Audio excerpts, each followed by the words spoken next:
The Treasure Seekers, Part 8, by Thea Stilton. Read aloud permission given by Scholastic.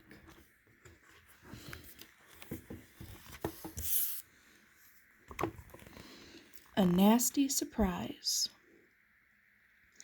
The Thea sisters thanked John for his invaluable help and promised to let him know what happened during their search. "If you give us your email address," Paulina began, but John cut her off. "Email?" he chuckled. "I don't use those modern inventions." Okay, your telephone number is fine," Nikki tried. "I don't have one of those either," John laughed. Colette giggled. "I understand," she said. "We'll write you a letter." "Great idea," he replied happily. "And now, take this." And he gave them a package. "But that's your notebook with all of your research about Aurora and her life," Paulina exclaimed in disbelief. John nodded. "It's everything that has to do with her expedition in Mexico. The only one I have any information about," he confirmed. "I hope it will be useful to you on your journey." The Thea sisters thanked him again for his help and continued on their mission. The trip from France to Mexico would be a long one. First, they had to go back to Paris by train, and then take an airplane from there. They were walking along the road that led back to the port when 3 mice popped up out of nowhere. "Get their backpacks!" a voice cried. Everything happened in a flash. The mouse in the black hat and sunglasses, whom they'd seen at Beatrice's house, was there, along with the 2 other suspicious mice. In no time, they were wrestling with the Thea sisters as they tried to grab their backpacks. "Come on, let's go!" one of the mice cried as he pulled at Nikki's backpack. "I'll help you," his accomplice said after he examined and tossed Violet's backpack aside. In a flash, he had grabbed Nikki so the other mouse could take her backpack. "Here it is!" he exclaimed, waving Aurora's diary in the air. "I got it!" "Give it back!" Colette cried. The other mouse looked at her mockingly. "What are you going to do about it?" "I'm going to do this!" Colette replied, stomping on the thug's paw. He had immediately let go of the journal, and it flew out of his paws and spun in the air. Nikki darted forward to grab it, but the other thug was faster. "Enough games!" he thundered threateningly as he tucked the journal under his jacket. "Come on!" the mouse in the hat squeaked. "We got what we came for. Now let's get out of here."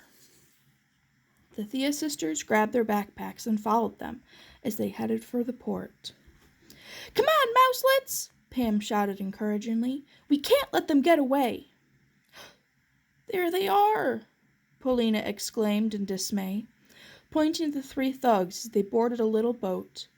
In a few moments, they would be gone.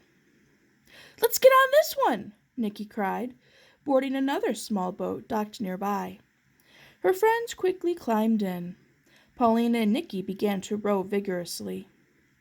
Thanks to Nikki's rowing skills, the Thea sisters were alongside the other boat in no time at all. Violet, who was at the bow, reached out, trying to grab the jacket of the mouse with the journal.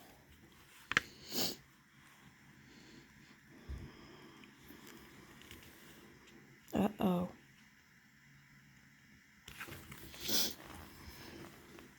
"You can do it, Vi!" Colette urged. Suddenly, the mouse grabbed Violet's arm and pulled her into the water with a splash. "Violet!"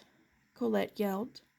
Nikki immediately reached out of the boat to help her as Pam took the oar and brought it near Violet. "Grab the oar!" Pam yelled. Luckily, Violet knew how to swim quite well, and with the help of her friends, she was back on the boat in no time. "Those rats!" Colette exclaimed, her voice shaking in frustration. "They're gone," Violet said in disbelief as she wrung out her wet hair. "And they have the journal."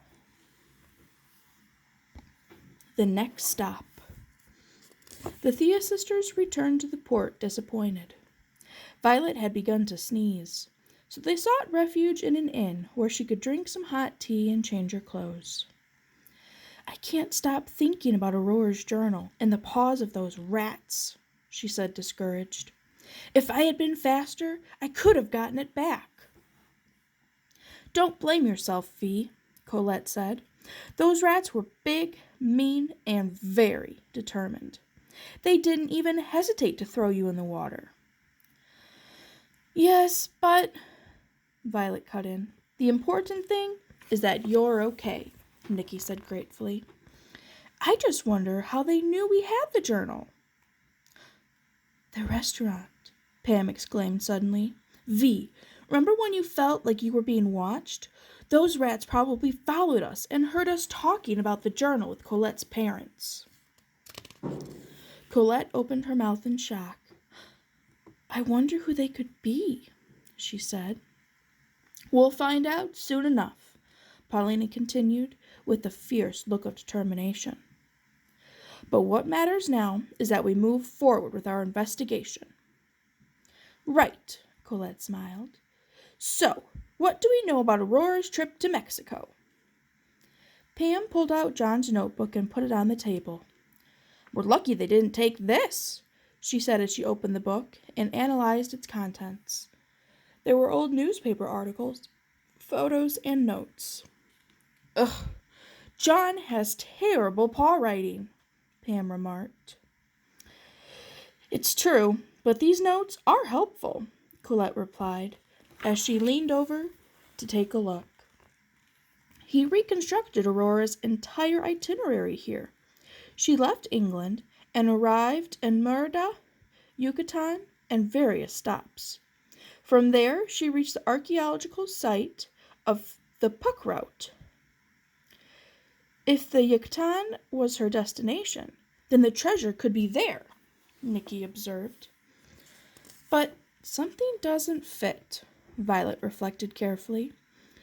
If the treasure was so precious that it needed to be kept a secret, and Aurora intentionally left the tapestry to her sisters as a clue to its location, it's strange that it would be at a famous site that Aurora visited during the only trip she made public, Violet explained. Paulina agreed. It's not likely that we will find the treasure there, but maybe we will find another clue, or something else entirely, Paulina said. We should get moving, Violet declared, putting on her jacket. This time, no one is getting in our way. Another disappointment. Back in the secret underground laboratory in Alaska, the external communication monitor lit up and an image appeared. It was a worn old journal. That's Aurora's journal? The mysterious mouse asked. The frame changed, and Cassidy's face appeared. Yes, she replied confidently. It really is Aurora Beatrix Lane's journal. It's nearly a century old, and it begins on the day she graduated from Girton College. It tells us of her first year as an archaeologist and of how— Enough! The mouse in the laboratory squeaked, cutting her off. What does it say about the treasures? Does it mention them? Does it describe them?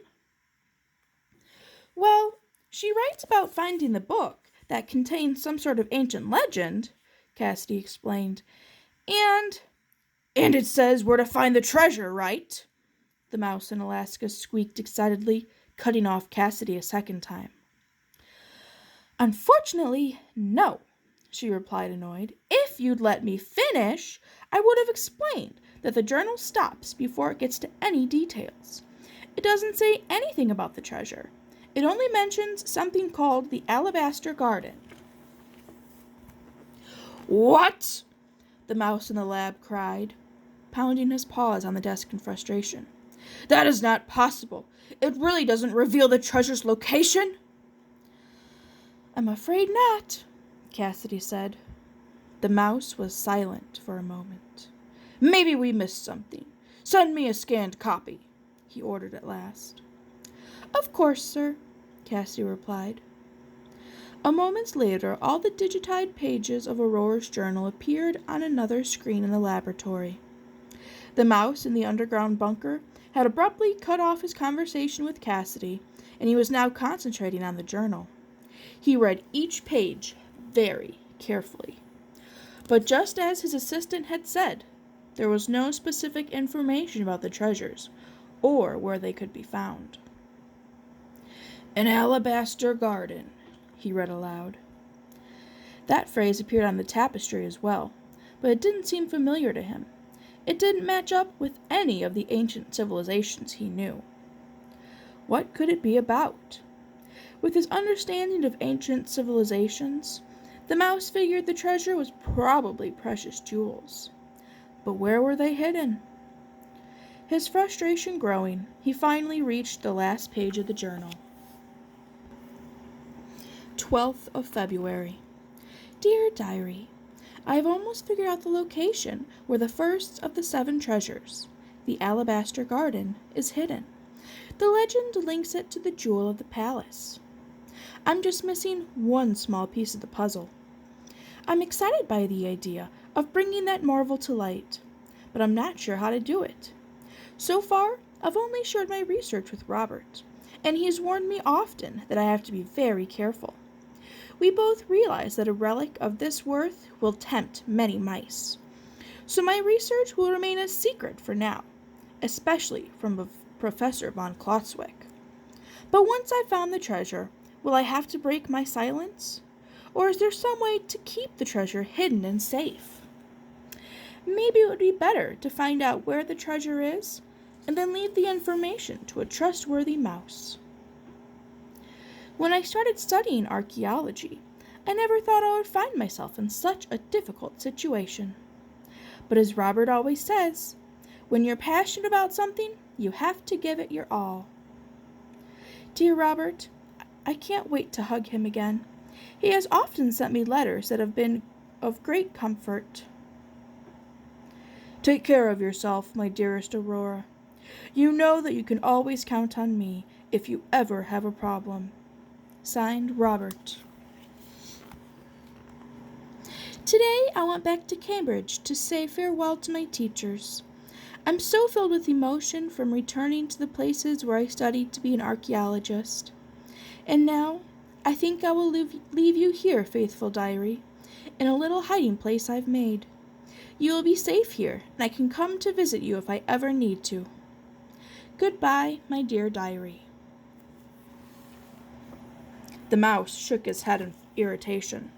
As usual, Aurora just provides more questions than answered, he grumbled.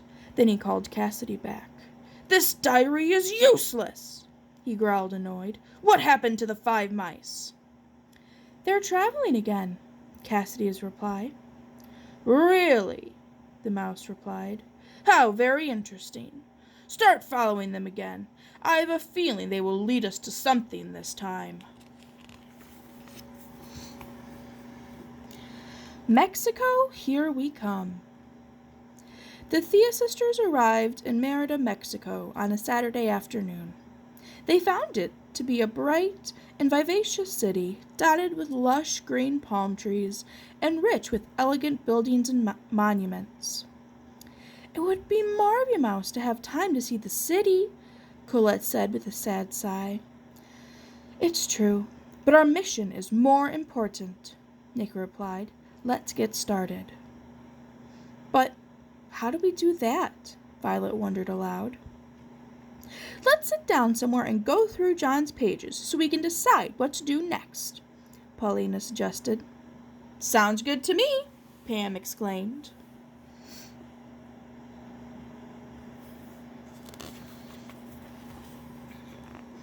A few minutes later, the Mouselets were seated around an outdoor table at a local cafe, where they ordered papadulzes, tortillas dipped in a pumpkin seed sauce and filled with hard-boiled eggs.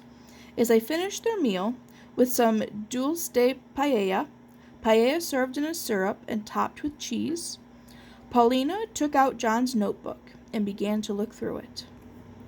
According to John's notes, Aurora had decided to take the Puck route, an ancient road south of Merida that goes past ancient Mayans ruins. At Exmo, Kaba, Sayo, Explac, and Labna, Paulina explained. So the idea is to follow the Puck route and trace Aurora's tracks, right? Violet asked. Exactly, Paulina replied, nodding. There's just one problem.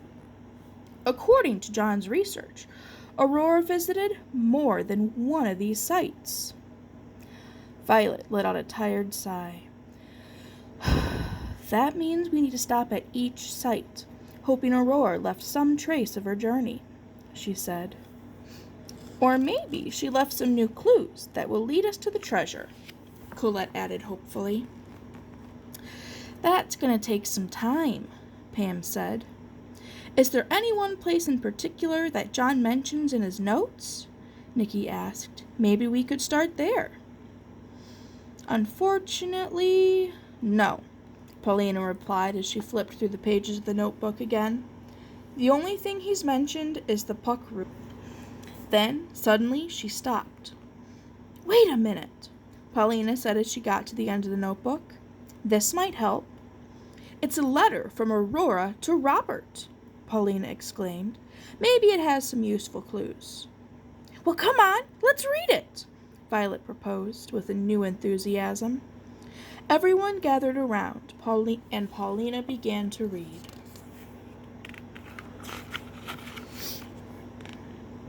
Merida, September 8th. My dearest Robert, Mexico is simply marvelous. It's a lively and beautiful country, and the people are happy and welcoming. Plus, the Acacian Peninsula is extraordinary. There are lush green forests all around me, with ancient pyramids scattered throughout. Today, I began my travels. I'm using this trip to work, but also to reflect. The discovery I made 7 months ago still gives me much to think about. Was it wise to keep it hidden? In the end, I decided to only trust my journal. I already finished it and left it in the depths of an invisible palace, guarded by the chattiest of animals. My dearest friend, even here I miss you. See you soon. Yours, Aurora. I don't understand, Nikki said, scratching her forehead. What did she find 7 months earlier? And the end, where she talks about the invisible place? Pam commented, a confused look on her snout.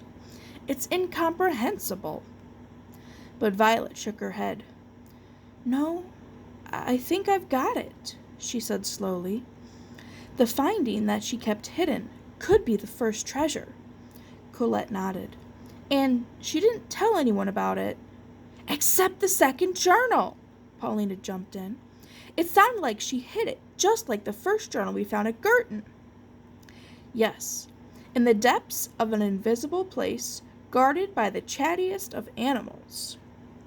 Nikki repeated the word slowly. It must be some sort of coded message to lead Robert to the diary. That's right, Violet agreed with a nod. We just need to decipher the message and find the second journal, which will lead to the treasure. An invisible place, Pam reflected. Maybe it's a place that is so dark that at night it disappears. And the chattiest of animals? Nikki continued. I don't even know what kind of animals live here in Yucatan. Paulina took out her tablet and began to tap away. She finally exclaimed, I figured out where we need to go. To the university library, where we can find information about the local area. I'm sure we will find something there that's useful.